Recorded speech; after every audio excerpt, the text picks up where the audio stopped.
We are facing an absolute crisis of confidence at a national level. At a local level, there's lots of fantastic things doing. God is doing all sorts of things. People are coming to faith. Churches are growing. Some churches are growing.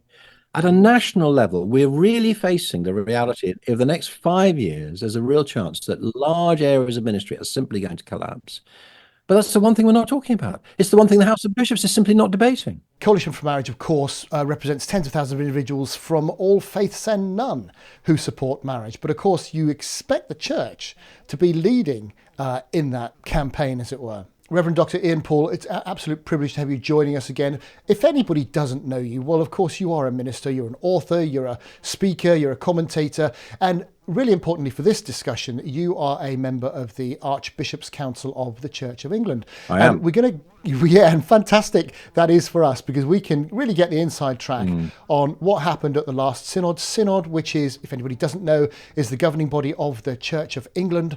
They met again in at the end of February 2024. And as far as I know, Ian, we'll be discussing Living in Love and Faith, Yes. LLF, marriage-related issues. There was also a discussion around an Archbishop's Commission on family and the household. And then finally, maybe there was a bit of private members' business about whether clergy could marry or the detail around marrying divorcees whose partners are still alive. So let's get into it, shall we? Could you give us a brief update on what's happening, if anything, around the Living in Love and Faith debate and the whole Yes, you know, indeed. can clergy, is it okay for clergy to marry people of the same sex? Is it okay for the church to recognise, et cetera, et cetera? What happened? Well, we're in a bit of a mess here, Tony. I should say one thing as qualification. I was interested that you described the General Synod as the Church of England's governing body. That isn't actually quite the case. And Great. Well, correct me by all means. Well, this is really, it's just really quite important background for the debate, because we are the second lawmaking body in the country alongside Parliament, because the Church of England is established by law, which means that the church's regulations, its canon, well, it has canon law, which is the law of the land, and is formulated by synod, but then has to be signed off by Parliament. But since 1919, we've had autonomy in doing that. But the reason why it's interesting is because, in fact, this sort of controls some of the central functions of the church. But alongside that, you've got the Archbishop's Council, which reports to Synod what it's doing, but isn't directly accountable to Synod in a sort of line management way. But also all the 42 dioceses do have considerable autonomy. And of course, the Church Commissioners and the Pension Board also sit to one side. So, I mean, this is the thing about the Church of England. It's complicated, and it is in lots of different silos. And so people think that if the Synod decides something, then that's it, it's got to happen. And actually, it's not quite as straightforward as that. And this is really significant, because what we had at this Synod was a presentation and a motion from Martin Snow, who's the Bishop of Leicester. And it came from him and not from the House of Bishops, because he was set up as the lead bishop on this with Helen Ann Hartley, who's the Bishop of Newcastle. And 2 weeks before Synod, she quit in a role. And she quit over some controversy about the way that an advisor to the House of Bishops was appointed. And she said it wasn't personal, but it did look quite personal. So that just illustrates there are some kind of complex power plays going on behind the scenes. And the things that were quite interesting was that Martin personally had proposed. He said, look, we need to, first of all, he said, we need to do a reset. This isn't working the way we're doing it. And he's quite right on that. The problem with his reset is that for some, it didn't go too far. It didn't go far enough. And for others, it went too far, as is typical on this debate about sexuality. And one of the things that he proposed is we should have 10 principles by which we operate and that we accept and work to. Sort of memorandum. But the problem is, he said he set out these 10 ideas, but he said these are just illustrative. These aren't the actual ideas. So when he was asking us to vote on whether we thought this was a good approach, the general feeling was that we felt most people felt this was giving him a blank check. And we can't vote on the idea of having these 10 principles if we don't know what they are. And a number of them were quite controversial as well. Number 8 said that we are going to go ahead to look at how clergy might be able to enter same-sex marriages. But that was assuming far too much, because the consistent position, the consistent legal advice, and the consistent common sense approach is that clergy say they're going to uphold the doctrine of the church. The doctrine of the church on marriage in Canon B30 is that marriage is a lifelong union between one man and one woman. And therefore, how can clergy have taken ordination vows to believe and uphold this doctrine and not be living it out in their own lives? It just Yep. it makes no sense. So what was really interesting is that we had a debate. It was respectful, and the temperature was lower because I think people realised there wasn't much at stake. And in fact, what happened was that all of us who uphold the church's doctrine of marriage knew that the liberals who wanted to change it were going to bring a technical motion called a move to next business. So we debated and debated. We just waited for someone to stand up, and eventually Miranda Thruple-Holmes stand up, proposed this, and we all voted for it. Now, a move to next business is interesting because it's different from adjourning a debate. When you adjourn a debate, it says we haven't got enough information. We're going to come back and discuss this later. A move to next business means this form of debate is no good. And it means that the debate in this form cannot come back in the lifetime of this synod, which is a 5-year period. So that was pretty radical, actually. We're basically saying to Martin, this approach is no good. The tricky thing is that Martin's then subsequently written a letter to synod, essentially outlining the same process and saying we're going to debate this in July, but we can't do it in the same format unless synod changes its mind and agrees to do so. So that's interesting. Now, I mean, you'd have watched the debate. I don't know how you were struck by it. It didn't feel overwrought with ambivalence, maybe. Yeah, the tone was different, but the content didn't really change, did it? I didn't. Yeah, exactly. I mean, my feeling was the tone was different. The tone was a lot calmer. The tone was a lot calmer because we all knew this was all going to go nowhere. So that we weren't. There wasn't that much at stake. I don't think I'm just being biased from my perspective, but my observation was that I think those who spoke upholding the doctrine of the church actually were relatively generous and said, look, we realize we disagree. We realize that you feel this and we feel this. So look, how are we going to find a way forward? There isn't an obvious way. There isn't a place we can agree. My sense of the comments on the other side were that they weren't marked by that generosity at all. I mean, several times we were told that we must be able to disagree on this and walk together. And if you don't do that, you're just being mean and you're being unreasonable and you're being fundamentalist. And what I noticed was there were several items come up about, bullying policies and safeguarding and procedures. And it's almost like, well, we now want policies we can use. If you don't agree with us, we're going to accuse you of bullying and accuse you of, and then we're going to sideline you because of that. So you either agree or we'll shut you up and then your voice won't be heard. And there was a sense to that. Yeah. And one of the best speeches in the debate was actually from Andrew Watson, who's the Bishop of Guildford. And he said, it's all very well to talk about walking together, but if you want to walk together with somebody, it's got to be at the pace they agree to and with their consent, he said, because otherwise you're frog marching. Otherwise you're just, and to say to those who are currently upholding the doctrine of the church, you must walk along with us in the direction we want to go at our pace. I mean, that is just coercion. And so, as you say, there is some irony about it. I think there was one other really supremely ironic moment, which is that one of the amendments to the motion that Martin brought before we moved to next business was to say, we recognize that there are people in the church for whom this is not an issue on which you can simply agree to disagree. That was what it's asking. We recognize that. Yeah, that's good. That is exact. How can two walk together unless they be agreed? Exactly so. But synod voted against that motion by 53% to 47%. So then one of the later speeches from, I think it was from Charlie Screen at All Souls, he said, hang on a second, how can you vote, 53% of you vote that these people not to recognize this? What are you saying? Are you saying that we don't exist? Are you saying you don't think we should exist? Are you saying we haven't got a place here? I mean, it was a motion to recognize a fact about the nature of our disagreement. And if half of synod refused to recognize a basic fact about the nature of our disagreement, there's no hope, is there? Really, there's no hope of actually coming to any kind of resolution on this. So I think at the moment, the whole thing is in limbo. And one important thing that Martin said in his letter is that we must make sure we pursue what synod has agreed, but there's very little that synod has agreed, and this is where synod's relationship with the House of Bishops and the other entities is really important. What's happening is that things that have been agreed or discussed in other meetings, the danger is they get smuggled in to say, oh, well, synod has agreed this, so we must implement it, which isn't true.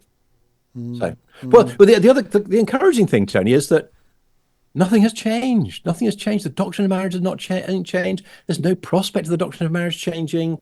So, at a formal level, that is encouraging. It is unless, of course, practice changes and doctrine becomes something of history, of irrelevance, of Yes, but except the trouble is in the Church of England that can never be the case. In that, because we're a church established by law, we, unlike, for instance, the Methodists, we have got very tight restrictions around what the formal doctrine is. And interestingly, the case that was local to here, Jeremy Pemberton took the bishop, the acting bishop, Richard Inwood, the acting bishop of Southern Nottingham, to court about his refusal to give him a license to become a chaplain in this diocese. And he took it to an appeal tribunal, which was a mistake on his part because that actually does form law. And it was interesting that the judge said, number one, the doctrine of the church is clear.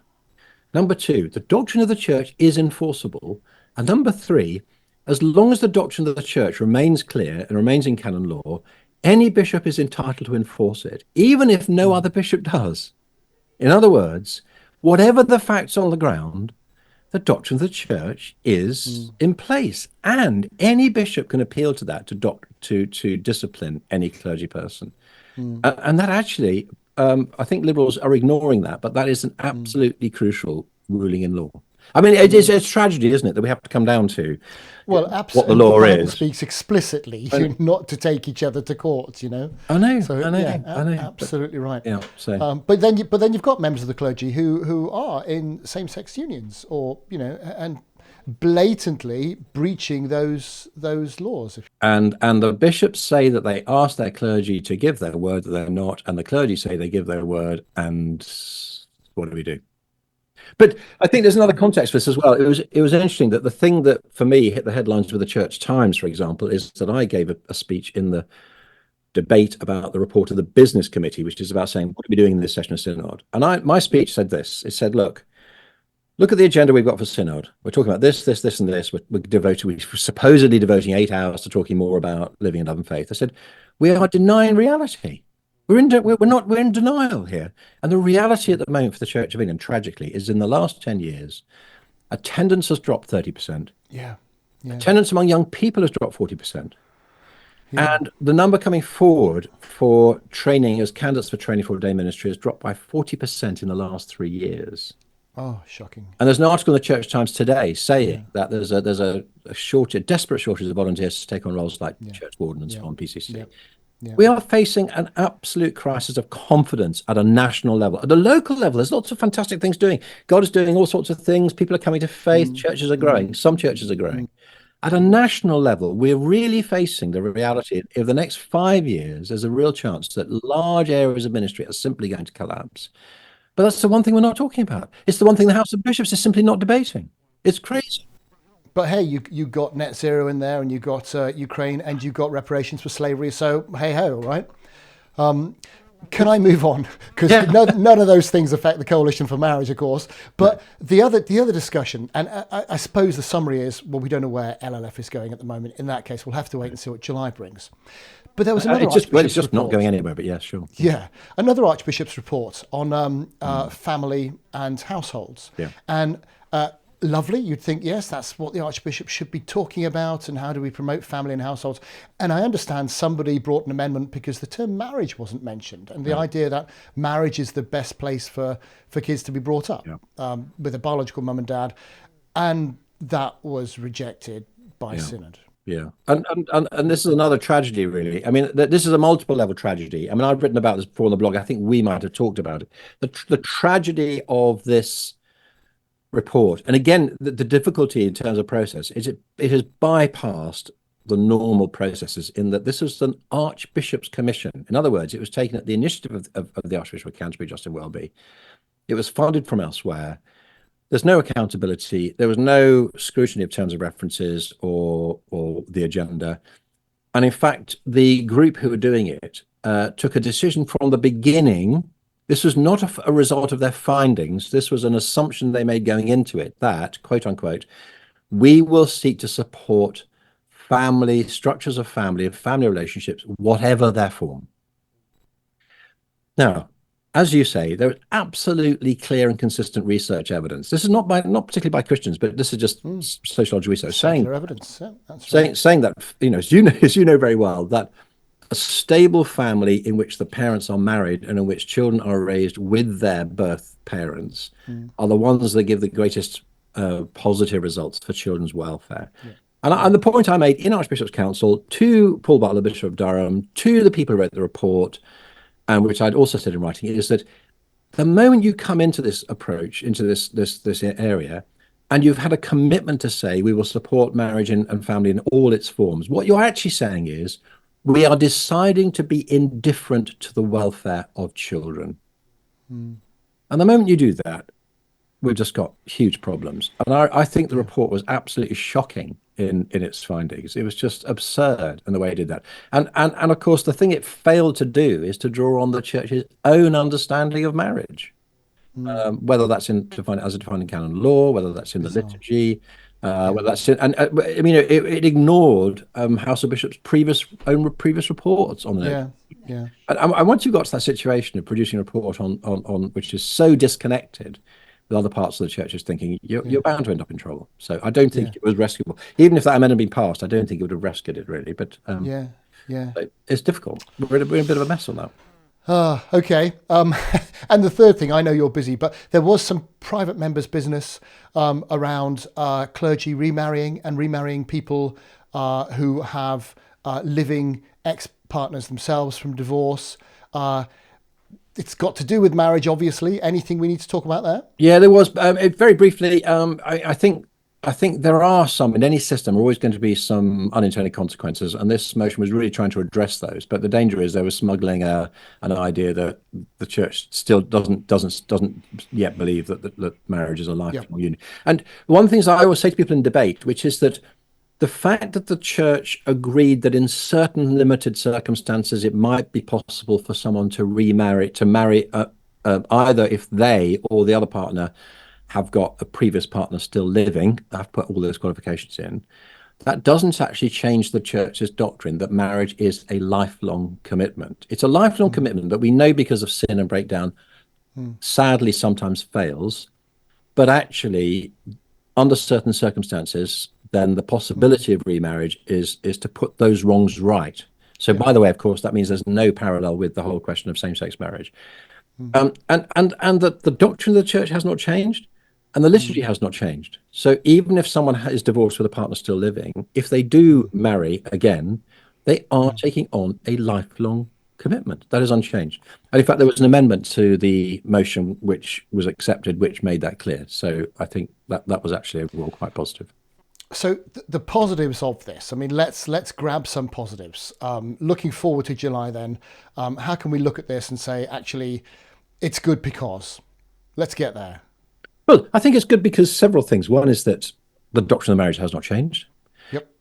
I think one of the things that the whole LLF debate has flushed out the issues, and these continue to be debated, and the issues are really coming home to roost. One is that you can't do the kind of fudge that the House of Bishops were trying to propose. It isn't going to work because we're constrained by what the fact that we're legally accountable does. The fact that the doctrine of the church is embedded in canon law, which is law of the land. The good thing about that is that we have to meet a very high test of coherence and of internal logic. So we do not have the right, we do not have the ability, like the Methodist Church last year decided they were going to agree two contradictory understandings of marriage. And they say that. They say these are contradictory. They don't make sense together, but we're going to have that. The Church of England is not free to do that. And that is a constraint on us. So that is very positive and very good. I think the negative side of that, which means that without any other form of resolution, this is going to continue to be a kind of dragged out war of attrition. And this is just doing nothing but damage. The same was true with the slogging debate about slavery reparations. The fact that people have recommended to do something which is incoherent causes controversy, causes harm. I think it's going to hugely damage the Church of England at a national level. The really good news is there are still lots of initiatives, good initiatives happening on the ground. There is central funding available for anybody who can propose a new initiative which has got a plausible plan to lead to the goal of people coming to faith. This is the headline commitment of the Church of England, which is we want to see people come to faith, trust in Jesus, receive the gift of new life, and grow as disciples. And we have a financial commitment to support any scheme which does that. So this is the paradox of the Church of England.